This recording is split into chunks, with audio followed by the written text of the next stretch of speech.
Add alcohol to fabric softener, and all your neighbors will envy you. The scent will be incredible. Now you can use this secret trick too. Isopropyl alcohol is often used in cosmetics and perfumes, and when you combine it with fabric softener, the effect is amazing. Prepare a container and pour in 1.5 measures of your favorite fabric softener. Add 1.5 measures of isopropyl alcohol. It is an excellent solvent, so it thins the softener, helping it work better and making the scent last longer.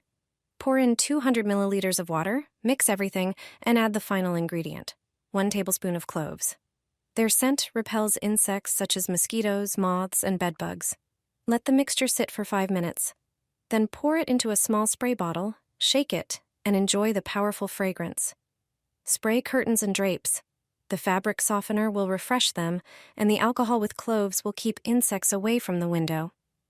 You can also spray carpets, upholstered furniture, and even your bed. It will freshen the fabric and protect you from insects. Use this scent in the bathroom as well.